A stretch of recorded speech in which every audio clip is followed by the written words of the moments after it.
Hey, how's it going, gamers? My name's Oscar Mikey, and today I have another bunker update video for you. The devs are hard at work on the game, but unfortunately we have no significant updates for you this week. But don't worry, I still have a juicy topic for you. If you've ever wondered what the differences are between the Green Army and the Crimson Corporation, who are they? What are they doing in Zakov? Who has the better gear? Then this is definitely the video for you.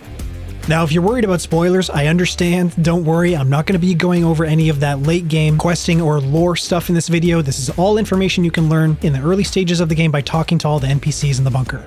Now, to understand the Green Army and the Crimson Corporation, we first have to understand what happened in Zakov in the first place. There was a catastrophic disaster at the nuclear power plant in Zakov one day, and it left devastating effects on the landscape, the inhabitants, and the wildlife of Zakov. This sparked action from both the Green Army and the Crimson Corporation. Leaders of both factions insist they have good intentions behind their occupation of the zone, but you'll see when you start talking to these two organizations, you'll get a sense that they're not being 100% truthful up front. Throughout your playthrough, you'll be doing quests for these two, slowly uncover their true motivations, and find out what really happened in the nuclear power plant in Zakov. So, starting with the Green Army is basically the local military faction. After the disaster at the nuclear power plant, their orders were to protect the citizens and maintain law and order in Zakov. But shortly after the disaster, a barrier went up around the perimeter of the affected area, turning it into a massive exclusion zone with no travel or communications able to go in or out. Despite this, the Green Army is continuing with their original orders to protect the local population and try to maintain order in the radioactive wastes of Zakov. Some see them as a necessary force to maintain order, while others see them as a violent, power-hungry authoritarian regime. The Crimson Corporation is a multinational pharmaceutical and technology company with military-level security forces. Their soldiers have more advanced weapons than the Green Army, but there are generally fewer of them out in the wasteland. Their teams picked up signs of unusual radioactivity in Zakov, and they saw this as a potential research opportunity or maybe even a new scientific discovery. They managed to convince the local government to allow them to enter Zakov and occupy the old nuclear power plant to run experiments. But it turns out that the Crimson Corporation lied to the government, not telling them about the strange radioactive signals that they picked up. And they say that the disaster happened after they were supposedly conducting normal experiments at the plant. Now, when you work with these factions, you can increase rep for both of them by doing quests directly for them or through the networker. As you increase rep with each, they'll let you purchase more advanced gear like weapons, armor, and ammo. And their quests will often overlap or run parallel. For example, there may be a quest to set up a security checkpoint for one faction, and an alternate quest for the opposite faction to sabotage that security checkpoint. And eventually during your progression, you'll need to pick a side. This will do a couple of things. Number one, it'll nuke your reputation points with the faction you turned down. And number two, it'll open a new line of quests with your chosen faction that'll continue the narrative.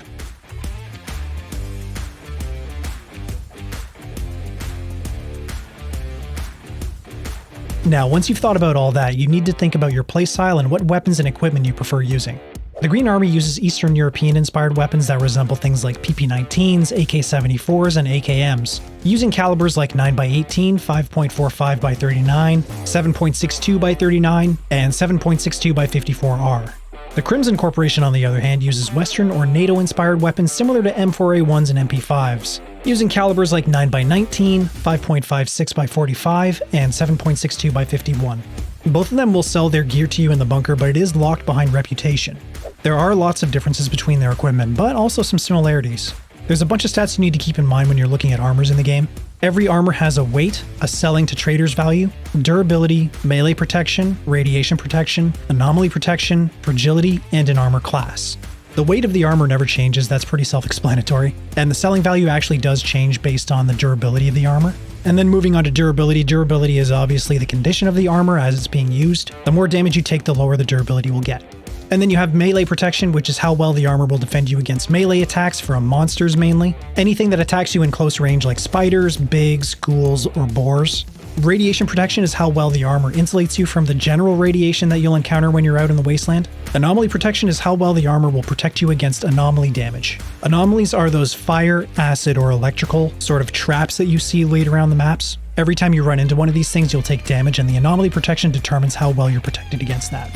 Fragility is how well the armor holds up against damage. The more fragility points that an armor has, the quicker it's going to break down under damage. So you want this number to be as low as possible, ideally. And then finally we have the class level. The armor class is how well it'll defend you against bullets. The higher the class of armor, then the better it'll protect you against higher penetration bullets. The general rule that I like to use, take the armor class that you're wearing, multiply it by 10, and then any bullet in the game with that amount of armor penetration or more is going to easily penetrate the armor. Now when it comes to weapons, it's a little bit more of personal preference. I personally like using 9x18 and 545x39 guns in the early game for one really big reason. They're very economical. These guns and their ammo are really cheap from traders and they're easy to find on your raids. And they perform pretty well on the types of enemies you'll be facing in the early to mid game. A little bit later in my progression though, I do like to switch to the Crimson Corporation guns like the N401, the FNAZ, and the Scop H. There are one or two exceptions, but overall the Crimson Corporation guns shoot a lot faster. Another great thing about these guns is their ammo. They're very, very good at penetrating armor. These are really good for fighting bosses or heavily armored opponents from other factions. And then in addition to all this, there's a few unique weapons not sold by either faction that you can find on NPCs out in the wasteland, and they go super hard. Make sure to keep them in mind along with their respective calibers when you're picking a faction to team up with. And that's pretty much everything you need to know to get started with the Green Army and the Crimson Corporation without getting into spoiler territory, of course.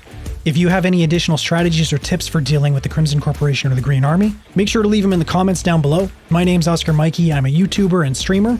Make sure to check out my channel, I do a lot of ZERO Sievert content, and also make sure to get subscribed to this channel so you don't miss any future bunker update videos.